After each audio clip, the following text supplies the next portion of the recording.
नमस्कार साथियों, राम राम। स्वागत है आपका हमारे YouTube channel study path with Ritu पर। तो कैसे हो आप सभी? आई होप आप सभी अच्छे होंगे। तो कैसी चल रही है सभी की तैयारियां? अब किसी की तैयारी अच्छी चल रही है, किसी की ठीक ठाक चल रही होगी।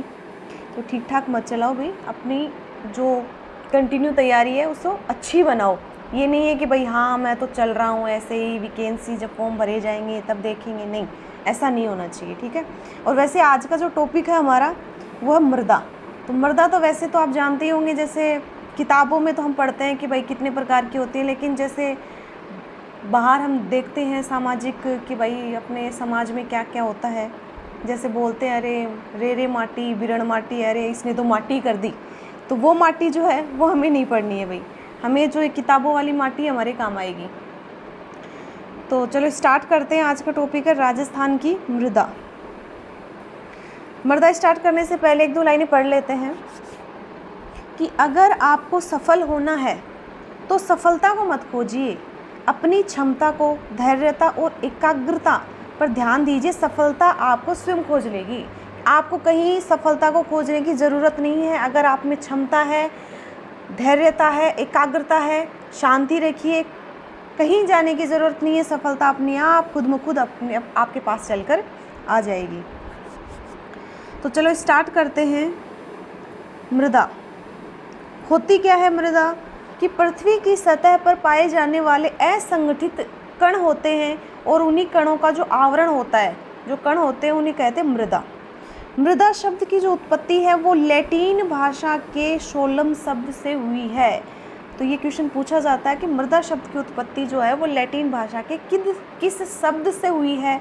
तो वो आता है सोलम से, जिसका शाब्दिक अर्थ होता है फर्श। विश्व मृदा दिवस जो है ये बनाया जाता है 5 दिसंबर को।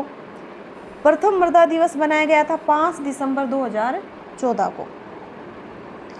वर्ष 2015 को अंतर्राष्ट्रीय मृदा दिवस के रूप में मनाया गया। तो 2015 से अंतर्राष्ट्रीय मृदा दिवस के रूप में मनाया जा रहा है, ये चीज़ें याद रख लेना। 19 फरवरी 2015 को मृदा स्वास्थ्य कार्ड योजना की शुरुआत जो है वो कहाँ से होती है? तो वो सूरतगढ़ गंगानगर से की गई है। कब की गई? 19 फरवरी 2015 को। ये जो योजना है मृदा स्वास्थ्य कार्ड योजना, इस योजना का उद्देश्य है कि मृदा की जांच करके जो आवश्यक पोषक तत्व हैं उनकी पूर्ति करना, कि किस चीज़ की मृदा में कमी रह जाती है, कि भाई अनाज अच्छा सा नहीं हो पाता है, तो उस चीज़ की जांच करना कि इस मृदा में किस चीज़ की कमी है। तो उसके लिए मृदा स्वास्थ्य कार्ड योजना जो है इसकी शुरुआत की गई। मृदा स्वास्थ्य कार्ड योजना की जो थीम है वो क्या है? कि स्वस्थ धरा खेत हरा। नेक्स्ट आता है कि राजस्थान में मृदा अपरदन या मृदा की समस्या से सर्वाधिक प्रभावित जिला अगर कोई पूछे आपसे तो वो आता है गंगानगर। मृदा अपरदन से और मृदा की समस्या से सर्वाधिक प्रभावित जिला आता है गंगानगर। अब देखते हैं मृदा का निर्माण कैसे होता है। मृदा निर्माण की पहले प्रक्रिया देखो, उसे बोलते हैं पेडोजीनेसिस। मृदा निर्माण की प्रक्रिया को बोलते हैं पेडोजीनेसिस। मृदा भूगोल, मृदा का जो भूगोल होता है, मृदा भूगोल को बोलते हैं पेडोलॉजी। मृदा का अध्ययन करने को बोलते हैं पेडोलॉजी। मृदा निर्माण के लिए उत्तरदायी जो प्रक्रिया होती है, कि मृदा निर्माण जो है इसके लिए उत्तरदायी प्रक्रिया होती है अपक्षरण। अपक्षरण के कारण मृदा निर्माण होता है। फिर आती है मृदा की प्रकृति क्या है? 3 प्रकार की होती है मृदा की प्रकृति। पहली होती है क्षारीय। क्षारीय जहाँ पीएच मान जो है वो 7 से अधिक होता है, कि जिस मृदा का पीएच मान 7 से अधिक होगा वो क्षारीय होगी, और क्षारीयता की समस्या के लिए जिप्सम का प्रयोग किया जाता है। उदासीन मृदा होती है जिसका पीएच मान जो होता है वो 7 ही होता है। अम्लीय, पीएच मान 7 से कम, पीएच मान जो है वो 7 से कम, यहाँ 7 लिख लेना। तो पीएच मान 7 से कम अम्लीय, पीएच मान 7 से अधिक क्षारीय, और जिसका पीएच मान 7 ही होता है वो उदासीन होती है। अम्लीयता की समस्या के लिए रॉक फास्फेट, चूना पत्थर, जिंक जो चूना पत्थर है इसका प्रयोग किया जाता है। क्षारीयता के लिए जिप्सम का, और अम्लीयता के लिए रॉक फास्फेट, जिंक और चूना पत्थर का। जैसे एक प्रश्न है कि किस मृदा में सूक्ष्म जीवों की क्रियाशीलता तथा पोषक तत्वों की जो प्रभावशीलता है वो सर्वाधिक होती है? तो ऐसी कौन सी मृदा है जिसमें सूक्ष्म जीवों की क्रियाशीलता अधिक होती है वो होती है उदासीन मृदा, जिसका पीएच मान जो है वो 7 होता है। उपजाऊ मृदा का जो पीएच मान है वो कितना होता है भाई? तो उपजाऊ मृदा का पीएच मान होता है 6.5 से 7.5। ये होता है उपजाऊ मृदा का पीएच प्लस। फिर राजस्थान में मृदाओं के प्रकार देखते हैं तो पहला आता है कि निर्माण की प्रक्रिया के आधार पर देखते हैं तो ये 8 प्रकार की है। वैज्ञानिक वर्गीकरण देखते हैं तो 5 प्रकार की। मृदा की उपलब्धता, उपयोगिता व प्रधानता के आधार पर देखते हैं तो 9 प्रकार की। और कृषि विभाग के अनुसार देखते हैं तो मृदा 14 प्रकार की। अब देख लेते हैं किस प्रकार बांटा गया है। अब निर्माण की प्रक्रिया के आधार पर देखते हैं तो इसे 8 भागों में बांटा गया है। ICAR जो भारतीय कृषि अनुसंधान परिषद है नई दिल्ली, उसके अनुसार इसको 8 भागों में बांटा गया है। ICAR की जो स्थापना है वो 16 जुलाई 1929 में हुई थी। 8 कौन कौन से भाग हैं? पहली आती है जलोढ़ मृदा, दूसरी आती है काली मृदा, रेतीली मृदा, लाल मृदा, लाल और पीली मृदा, लवणीय व क्षारीय मृदा, लेटेराइट और जैविक मृदा। ये 8 प्रकार की मृदाएं हैं जो ICAR के अनुसार इनको बांटा गया है। अब इनको पढ़ लेते हैं। पहली आती है जलोढ़ मृदा। क्या होती है जलोढ़ मृदा? कि दोमट मृदा, कांप मृदा या कछारी मृदा जलोढ़ मृदा को कहते हैं। निर्माण जो है वो कैसे होता है? तो जल प्लस ऊड यानी जलोढ़, जल द्वारा लाई गई मृदा से जलोढ़ मृदा का निर्माण होता है। कि मान लो जो भी नदियों के द्वारा या जल के द्वारा जो भी मृदा लाई जाती है, एक जगह से कोई भी मान लो पानी बह रहा है, नदी बह रही है, तो वो एक जगह लाकर कोई भी किसी भी जगह उस पानी को या मृदा जो उसके कण बहाकर लाती है उसको एक जगह इकट्ठा कर देती है, तो वहाँ पे जलोढ़ मृदा होती है। यानी कि उपजाऊ कण, जल के द्वारा जो भी मृदाएं लाई जाती है अपने साथ बहाकर, उसे बोलते हैं जलोढ़ मृदा। नदियों द्वारा लाई गई मृदा के जमाव से निर्मित मृदा जो होती है वो जलोढ़ मृदा होती है। विस्तार देखते हैं इसका।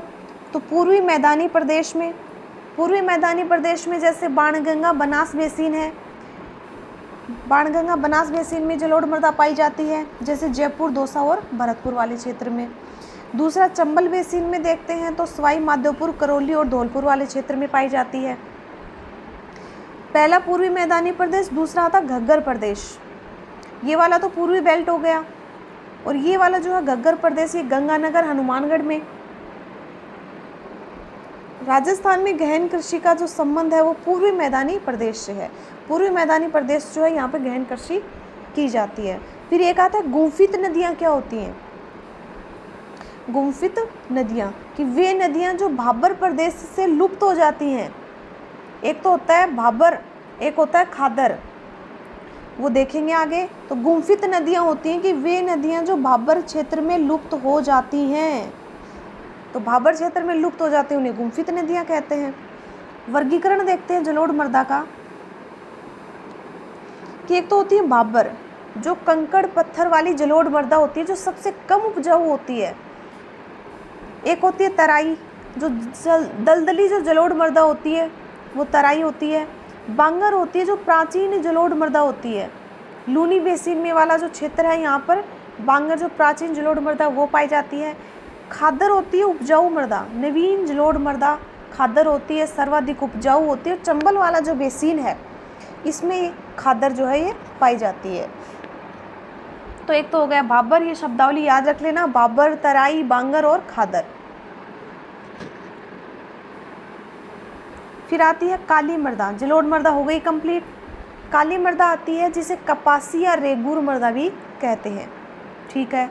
निर्माण इसका ज्वालामुखी क्रिया से निकले लावा से निर्मित जो चट्टानें हैं उनके अपक्षरण यानी उनके टूटने, उनके विखंडन से जो है काली मृदा का निर्माण होता है।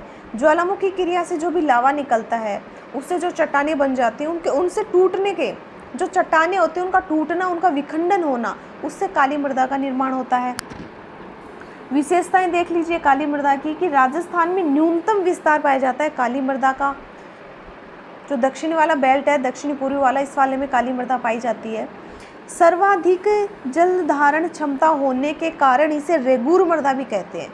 एक तो इसे कपासी मृदा कहते हैं, एक रेगुर मृदा। रेगुर क्यों कहते हैं? क्योंकि इसमें सर्वाधिक जल धारण क्षमता होती है। काली मृदा कपास के लिए उपयोगी होती है। अब काली मृदा कौन सी फसल के लिए उपयोगी है? कपास के लिए, इसलिए इसे कपासी मृदा कहते हैं। यानी कि रेगुर क्यों कहते हैं? जल धारण क्षमता है सर्वाधिक। कपासी मृदा क्यों कहते हैं? क्योंकि कपास के लिए उपयोगी है। विस्तार कहाँ पाया जाता है? तो कोटा, बूंदी, बारा, झालावाड़, जो भी दक्षिण पूर्वी वाला ये बेल्ट आ जाता है, यहाँ सर्वाधिक वर्षा भी होती है, तो यहाँ पर काली मृदा पाई जाती है। काली मिट्टी जो है इसमें लोहे और एल्यूमिनियम तत्वों की प्रधानता होती है। तो काली मिट्टी में कौन से तत्वों की प्रधानता है? लोहा और एल्यूमिनियम।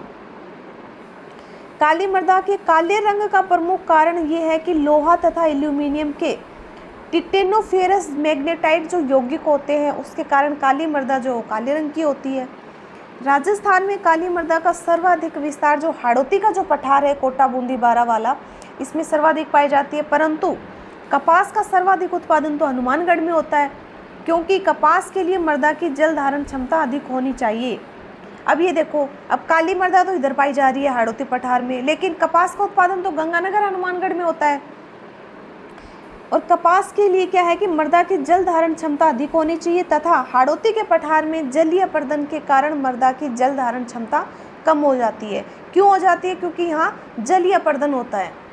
हाँ, कपास तो जरूरी है कि हाँ कपासी मृदा काली मृदा में उगता है कपास तो, लेकिन हाड़ौती के पठार में जलीय अपर्दन होता है, इसके कारण मृदा की जल धारण क्षमता कम हो जाती है। काली मृदा जो है सतह जुताई के लिए जानी जाती है। सतह जुताई के लिए काली मृदा जानी जाती है। काली मिट्टी की ऊपरी परत जो है वो धातु से निर्मित होने के कारण सूखने एवं कठोर व दरार युक्त ईंट की भांति हो जाती है, तथा जल के संपर्क में आने पर ये मुलायम हो जाती है। इसमें क्या होता है? काली मृदा होती है, जैसे काली मिट्टी है वो भीग जाती है तब तो ऐसी गीली गीली गीली एकदम ऐसे हो जाती है, लेकिन जैसे वो सूखती है तो उसमें ऐसी पपड़ी सी बन जाती है, लेयर सी बन जाती है एक। तो यानी कि काली मृदा स्वतः जुताई के लिए भी जानी जाती है। तो स्वतः जुताई वाली कौन सी मृदा है? काली मृदा। और सूखने पर ये क्या हो जाती है? कठोर और दरार युक्त हो जाती है, और गीली होती है तो सबसे ज़्यादा फिसलते भी काली मृदा पे हैं भाई। फिर देखते हैं, देखिए काली मृदा और रेतीली जो बलुई मृदा है, इसमें डिफरेंस देख लो थोड़ा। काली मृदा है वो लावा के विखंडन से निर्मित होती है, बिल्कुल। रेतीली होती है टेथिस सागर के अवशेष से। अब रेतीली वाला जो पश्चिमी बेल्ट है वो टेथिस सागर के अवशेष से तो माना जाता है पश्चिमी मरुस्थलीय प्रदेश को, तो टेथिस सागर के अवशेष से।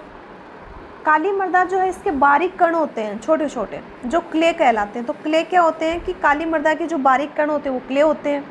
रेतीली बलुई मिट्टी जो होती है इसमें मोटे कण होते हैं जो सैंड कहलाते हैं। तो रेतीली बलुई मिट्टी होती है, मोटे कण होते हैं, पानी बहुत जल्दी सूख जाता है, इसीलिए तो इसे बलुई कहते हैं। इसकी जो जल धारण क्षमता है वो अधिक होती है। एक बार गीली हो जाती है तो बहुत सूखने में टाइम लगता है, इसमें गीली रहती है लगभग। और इसकी जल धारण क्षमता वो कम होती है, पता ही नहीं चलता कब बारिश हुई कब सूख गया। तो ये है काली मृदा और बलुई मृदा। क्लियर है सभी को यहाँ तक? चलो नेक्स्ट आती है लाल मृदा। लाल मृदा जो है इसे पर्वतीय मृदा भी कहते हैं। इसका निर्माण पर्वतीय क्षेत्रों में पर्वतों के ऊपरी परत के अपक्षरण से होता है। कि पर्वतीय जो क्षेत्र हैं तो पर्वतीय क्षेत्रों की जो ऊपरी परत है उसके टूटने से, उसके अपक्षरण से जो निर्मित मृदा होती है वो लाल मृदा होती है। इसका विस्तार अरावली पर्वतीय प्रदेश में, इसमें जिले आते हैं उदयपुर, राजसमंद, सिरोही, डूंगरपुर, बांसवाड़ा, चित्तौड़गढ़ और भीलवाड़ा। विशेषताएं क्या हैं इसकी? तो लाल मृदा का लाल रंग होने का प्रमुख कारण क्या है? तो इसका प्रमुख कारण है लौह तत्व की अधिकता। लौह तत्व या फेरस ऑक्साइड जो होती है उसकी अधिकता के कारण ही लाल मृदा का रंग लाल होता है। लाल मिट्टी मक्का के लिए उपयोगी होती है। जैसे काली मिट्टी कपास के लिए होती है, वैसे लाल मिट्टी मक्का के लिए होती है। लाल मिट्टी में नाइट्रोजन, ह्यूमस, कार्बनिक यौगिक की मात्रा जो है वो अधिक होती है। तो कौन कौन से तत्वों की अधिकता होती है? नाइट्रोजन, ह्यूमस, कार्बनिक यौगिक। लाल मृदा जो है उसमें ह्यूमस तथा कार्बनिक यौगिक की मात्रा अधिक होने के कारण इसकी प्रकृति जो है वो अम्लीय होती है। अम्लीय यानी कि 7 से कम। लाल मृदा जो है ये अम्लीय प्रकृति की होती है, इसका pH मान 7 से कम होता है। लाल मृदा जो है इसमें चादरीय अपर्दन की जो समस्या है ये सर्वाधिक होती है। याद रखना कौन सी मृदा है जिसमें चादरी अपर्दन की समस्या सर्वाधिक होती है, तो वो आती है लाल मृदा। फिर आती है लाल पीली मृदा, जिसे भूरी मृदा भी कहते हैं। इसका निर्माण ग्रेनाइट तथा निस चट्टानों के अपक्षरण तथा अपर्दन के कारण जो है लाल या पीली मिट्टी जो है इसका निर्माण होता है। विस्तार देखते हैं इसका, तो बनास बेसिन वाला जो बेल्ट है, भीलवाड़ा, अजमेर, टोंक, सवाई माधोपुर, ये वाला जो बेल्ट है यहाँ पर लाल पीली भूरी मृदा पाई जाती है। जैसे एक प्रश्न है कि कृषि विभाग के अनुसार राजस्थान में नवीन भूरी मृदा का जो विस्तार है वो कौन कौन से जिलों में पाया जाता है, तो आता है भीलवाड़ा, अजमेर, टोंक और सवाई माधोपुर। ये नहीं, जो बनास बेसिन वाला जो बेल्ट है यहाँ पर नवीन भूरी मृदा का विस्तार पाया जाता है। फिर आती है रेतीली बलुई मृदा। रेतीली बलुई मृदा जो है इसे बालू रेत भी कहते हैं। इसमें मोटे कण होते हैं, अभी पढ़ के भी आए हैं। इसमें जल धारण क्षमता भी कम होती है। निर्माण जो है टेथीस सागर के अवशेष के रूप में रेतीली बलुई मृदा का निर्माण होता है। टेथीस सागर का अवशेष है, वैसे पश्चिम मरुस्थलीय प्रदेश। विस्तार इसका पश्चिम मरुस्थलीय प्रदेश है, जिसमें जिले आते हैं जैसलमेर में सर्वाधिक रेतीली बलुई मृदा पाई जाती है। बाड़मेर, बीकानेर और जोधपुर वाला जो बेल्ट है यहाँ रेतीली बलुई मृदा पाई जाती है। इसका जो विस्तार देखते हैं तो राजस्थान में सर्वाधिक विस्तार रेतीली बलुई मृदा का ही है। राजस्थान में सबसे ज़्यादा कौन सी मिट्टी पाई जाती है, तो रेतीली बलुई मिट्टी। इस मिट्टी के जो कण होते हैं वो मोटे होने के कारण इसमें जल धारण की जो क्षमता है वो कम होती है। कण मोटे होते हैं, जिन्हें क्या कहते हैं, इसके जो कण मोटे होते हैं उसे बोलते हैं सैंड। पढ़ के आए ना अभी ऊपर। फिर आता है कि इस मृदा में नाइट्रोजन, ह्यूमस और कार्बनिक यौगिकों का अभाव होता है और कैल्शियम, फास्फोरस की अधिकता होती है। क्लियर है सभी को यहाँ तक, किसकी कमी होती है और किसकी अधिकता होती है। फिर आती है लवणीय क्षारीय मृदा, जिसे रेह या ऊसर मृदा भी कहते हैं। इसका जो निर्माण है वो मृदा में लवणीय या क्षारीय तत्वों की मात्रा बढ़ने से होता है। लवणीय मृदा खारे पानी की झीलों के आसपास ये वाला जो बेल्ट है लूणी बेसिन वाला, इसमें सबसे ज़्यादा पाई जाती है। ये अत्यधिक सिंचित क्षेत्र में सेम की समस्या होने का भी इसमें ये रहता है कि भाई यहाँ सेम की समस्या उत्पन्न हो जाती है। लवणीय चट्टानों में उच्च तापमान परंतु न्यून वर्षा वाले क्षेत्र में ये पाई जाती है। तापमान ज़्यादा रहता है, तो इस वाले बेल्ट में लूणी बेसिन में वैसे भी तापमान ज़्यादा ही रहता है। यह अनुपजाऊ मृदा है, अनुपजाऊ मृदा होती है लवणीय मृदा। तो क्लियर है सभी को यहाँ तक। नेक्स्ट आती है लेटेराइट मृदा। लेटेराइट जो है ये उच्च तापमान व उच्च वर्षा वाले जो क्षेत्र हैं उनमें लेटेराइट मृदा पाई जाती है। इसमें कौन कौन सी फसलों का उत्पादन होता है, जैसे चाय है, नारियल है, कहवा, मसाले, काजू आदि का उत्पादन जो है वो लेटेराइट मृदा में होता है। राजस्थान में इसका विस्तार बहुत कम है भाई, नगण्य इसका विस्तार है, बहुत कम पाई जाती है। फिर आती है जैविक मृदा। जैविक मृदा जो है इसे पीट मृदा भी कहते हैं और यह मृदा दलदली क्षेत्र में पाई जाती है। इसका विस्तार राजस्थान में बहुत कम है। तो जैविक मृदा या पीट मृदा कंप्लीट हो गई। यहाँ तक 8 मृदाएं, ठीक है। अब वैज्ञानिक वर्गीकरण देखते हैं। वैज्ञानिक वर्गीकरण के अनुसार इसे 5 भागों में बांटा गया है, जिसमें ये क्वेश्चन जो पूछे भी बहुत जाते हैं कि एरिडीसोल, एंटीसोल, एल्फीसोल, इंसेप्टिसोल, वर्टिसोल, ये चीज़ें पूछी भी आजकल बहुत जाती हैं। तो ध्यान से देखना, एरिडीसोल क्या है कि ये वाला जो क्षेत्र है शुष्क जलवायु प्रदेश, जहाँ 10 सेंटीमीटर से कम वर्षा होती है, वहाँ कौन सी मृदा पाई जाती है, एरिडीसोल। अब कौन कौन से ज़िले हैं, जैसलमेर, बीकानेर, बाड़मेर व पश्चिमी जोधपुर वाला जो बेल्ट है यहाँ पर एरिडीसोल पाई जाती है। यहाँ सेम की समस्या है, जिसके लिए सफ़ेदा यूकेलिप्टस, सफ़ेदा जो है इसे बोलते हैं यूकेलिप्टस इंडिका जो है वो लगाया जाता है। तो सेम की समस्या के लिए सफ़ेदा लगाया जाता है और एरिडीसोल वाला जो क्षेत्र यहाँ सेम की समस्या सर्वाधिक है। दूसरी आती है मृदा एंटीसोल मृदा। एंटीसोल मृदा कौन सी होती है, जहाँ 10 से 40 सेंटीमीटर से कम वर्षा पाई जाती है, यानी कि 40 सेंटीमीटर से कम वर्षा वाला जो क्षेत्र वहाँ एंटीसोल। कौन सा जलवायु प्रदेश है, शुष्क व अर्धशुष्क जलवायु प्रदेश में एंटीसोल पाई जाती है। इसमें 12 मरुस्थलीय जिले आते हैं। रेतीली बलुई मृदा ही आती है इसमें भी, और इसमें कौन कौन से जिले आते हैं, 12 मरुस्थलीय जिले जो है, ये वाला जो बेल्ट आ जाता है अरावली के इधर वाला, इसमें एंटीसोल मृदा ही पाई जाती है। फिर आती है एल्फीसोल। एल्फीसोल आती है जहाँ 40 से 60 सेंटीमीटर यानी कि 60 सेंटीमीटर से कम वर्षा वाला क्षेत्र है उसमें एल्फीसोल। कौन सा जलवायु प्रदेश है? तो उप आर्द्र जलवायु प्रदेश में। और पूर्वी मैदानी प्रदेश वाला बेल्ट आ जाता है। सर्वाधिक उपजाऊ जलोढ़ मृदा जो मानी जाती है वो एल्फीसोल ही मानी जाती है, क्योंकि इसमें पूर्वी मैदानी प्रदेश वाले जिले आ गए, एक तो जहाँ पे जलोढ़ मृदा पाई जाती है जो चंबल बनास बेसिन वाला पार्ट था, और सर्वाधिक उपजाऊ जलोढ़ मृदा होती है। कौन कौन सा जिले आते हैं इसमें? तो अलवर, जयपुर, भरतपुर, दौसा, करौली, सवाई माधोपुर, धौलपुर, टोंक, अजमेर और भीलवाड़ा वाला जो बेल्ट है वो इसमें आता है। फिर आती है इनसेप्टिसोल। इनसेप्टिसोल जो है इसे पर्वतीय मृदा भी कहते हैं। 80 सेंटीमीटर से कम वर्षा यानी कि 60 से 80 सेंटीमीटर का एवरेज आता है, कम वर्षा वाले क्षेत्र में इनसेप्टिसोल पाई जाती है। कौन सा जलवायु प्रदेश है? तो आर्द्र जलवायु प्रदेश। आर्द्र जलवायु प्रदेश वाला जो पार्ट है उसमें इंसेप्टिसोल। कौन कौन सा क्षेत्र आता है इसमें? अरावली, दक्षिणी अरावली वाला जो पार्ट आ जाता है वो कंप्लीट आता है, जैसे उदयपुर, राजसमंद, चित्तौड़गढ़, डूंगरपुर, बांसवाड़ा और सिरोही। क्लियर है सभी को यहाँ तक?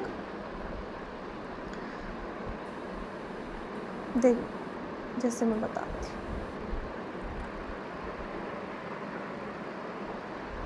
ये है, जैसे एक बार थोड़ा टेम्परेली सा बता देती हूँ कि ये वाला जो पार्ट है इसमें पाई जाती है एंटीसोल, ठीक है। इस वाले पार्ट में एंटीसोल पाई जाती है। ये वाला जो पार्ट आ जाता है इसमें एल्फीसोल, एल्फीसोल मृदा पाई जाती है, ठीक है। तो एंटीसोल, एल्फीसोल इस वाले पार्ट में पाई जाती है। ये वाला नीचे वाला जो पार्ट आ जाता है यहाँ वर्टिसोल मृदा पाई जाती है, ठीक है। ये वाला जो पार्ट आ जाता है थोड़ा सा यहाँ, और फिर ये वाला थोड़ा सा इधर वाला जो क्षेत्र आता है इसमें इनसेप्टिसोल, इनसेप्टिसोल जो मृदा है वो इस वाले पार्ट में पाई जाती है, और बच गया ये जो क्षेत्र है उसमें ये वाली पाई जाएगी, ठीक है। तो हो गया एरिडिसोल, एंटीसोल, एल्फीसोल और इनसेप्टिसोल, वर्टिसोल। वर्टिसोल जो है यहाँ काली मृदा पाई जाती है, वर्टिसोल काली मृदा। 100 सेंटीमीटर से कम वर्षा वाले क्षेत्र में वर्टिसोल है। जलवायु प्रदेश आता है अति आर्द्र जलवायु प्रदेश। अब क्वेश्चन कैसे पुटअप होता है कि अति आर्द्र जलवायु प्रदेश में कौन सी मृदा पाई जाती है? तो 4 ऑप्शन दे देंगे, एल्फीसोल, एंटीसोल, इनसेप्टिसोल और वर्टिसोल। तो इसमें वर्टिसोल मृदा पाई जाती है।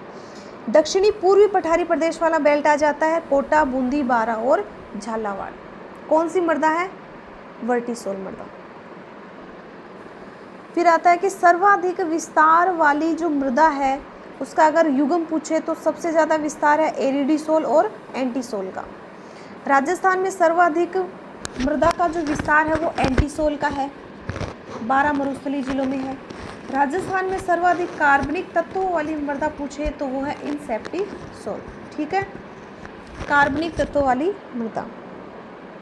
ये वैज्ञानिक वर्गीकरण था।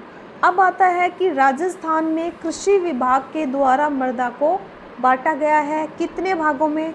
14 भागों में जो है इसको डिवाइड किया गया है। कौन कौन से हैं? अब ये चीज़ें भी बहुत पूछी जाती हैं भाई कि रेवरिना मृदा कहाँ पाई जाती है, धूसर भूरी मृदा कहाँ पाई जाती है, तो ये देख लीजिए। पहली आती है रेवरिना। रेवरिना जो है वो गंगानगर में पाई जाती है। साइरोजेक्स गंगानगर में, यानी कि रेवरिना साइरोजेक्स दोनों गंगानगर में। जिप्सीफेरस है बीकानेर में। नवीन भूरी मृदा, नवीन भूरी मृदा भीलवाड़ा, अजमेर।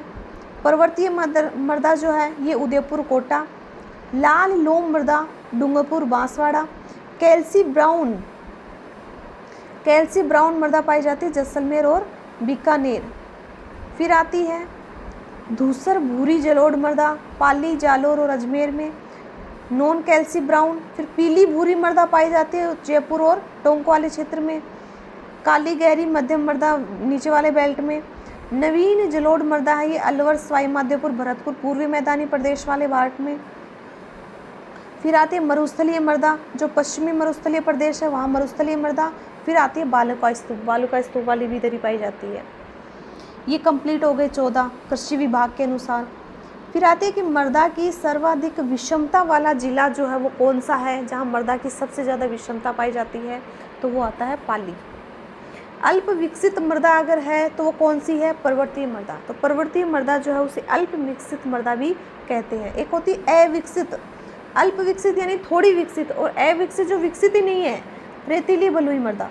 विकसित मृदा आती है दोमट, और विकसित मृदा, अविकसित मृदा और अल्प विकसित मृदा, ये तीनों याद रख लेना। फिर एक आता है कि अजबगढ़ समूह की आधारीय शैल जो है वो किन जिलों में पाई जाती है, तो वो पाली और सिरोही क्षेत्र में। राजस्थान में प्रथम मिट्टी परीक्षण जो प्रयोगशाला है वो जोधपुर में है, और दूसरी आती है जयपुर में। तो प्रथम मिट्टी परीक्षण प्रयोगशाला पहली कहाँ है, जोधपुर में, दूसरी आती है जयपुर में। फिर आता है कि राजस्थान में मिट्टी की उर्वरता का क्रम, कि मिट्टी की उर्वरता शक्ति किधर की साइड ज़्यादा बढ़ रही है, किधर उपजाऊ मिट्टी है, तो इधर से इधर जाएंगे तब है। कि पश्चिम से पूर्व की ओर जाते हैं तो मृदा की जो उर्वरता शक्ति है वो बढ़ती है, और पूर्व से पश्चिम की तरफ आते हैं तो ये घटती है। ये क्वेश्चन भी बनता है। क्लियर है सभी को यहाँ तक। फिर आता है मिट्टी के अपरदन को क्या क्या कहते हैं, कि मिट्टी की रेंगती हुई मृत्यु, कृषि का क्षय रोग, और कृषि का पहला शत्रु जो है वो मृदा अपरदन को कहा जाता है। फिर आता है कि मृदा अपरदन के कारण क्या क्या हैं, तो मृदा अपरदन के कारणों में आता है कि वनोन्मूलन, कि वन जो है उनका उन्मूलन हो रहा है, उनको काटा जा रहा है, तो वो क्या है, मृदा अपरदन का कारण है। अत्यधिक पशुचारण हो रहा है तो मृदा अपरदन हो रहा है। जूमिंग कृषि, वनों को काटकर जो कृषि की जा रही है वो भी मृदा अपरदन का कारण है, और अवैज्ञानिक ढंग से जो कृषि की जा रही है वो भी। मृदा अपरदन से हानियाँ, क्या हानि होती है, तो भूमि की उर्वरता शक्ति कम हो जाती है, बिल्कुल, और कृषि की उत्पादकता जो उसमें भी कमी आती है। वन नहीं होंगे मृदा अपरदन होगा। मृदा अपरदन क्यों होता है, क्योंकि वन काटे जा रहे हैं। वन नहीं होंगे तो बाढ़ आएगी और मरुस्थल का प्रसार होगा, मरुस्थल बढ़ता ही जाएगा। तो ये आते हैं मृदा अपरदन से हानियाँ। अब ये जो है कंप्लीट मृदा जो टॉपिक है हमारा वो पूरा हो गया है भाई, ठीक है। क्लियर है सभी को यहाँ तक। कहीं कोई दिक्कत हो तो कमेंट बॉक्स में ज़रूर बता देना, और आज का जो सेशन है ये आपको कैसा लगा ये भी हमें कमेंट बॉक्स में बता देना। और हमारा जो चैनल है, हमारी जो क्लास है, इसको लाइक कर देना, शेयर कर देना और सब्सक्राइब कर देना। और लास्ट में जाते जाते मैं यही कहूँगी कि संघर्ष ही जीवन का मूल है और संघर्ष ही जीवन का उसूल है। क्या है कि संघर्ष ही जीवन का मूल है और संघर्ष ही जीवन का उसूल है। बिना संघर्ष कुछ भी मिले, बिना संघर्ष कुछ भी मिले वो महज पैरों की धूल है। यानी कि बिना संघर्ष के ही हमें कुछ मिल जाए वो तो महज एक पैरों की धूल है। इसलिए संघर्ष से जो मिलता है ना वो अपना होता है, और जो हमें वसीयत में मिल जाता है कि हाँ ये तो मेरे को दादा परदादा मेरे मम्मी पापा वहाँ से मिल गई, वो कोई मायने नहीं रखता। जो आप मेहनत करके पाओगे ना उसमें अलग ही सुकून होगा। तो मिलते हैं नेक्स्ट सेशन में। आज के लिए धन्यवाद।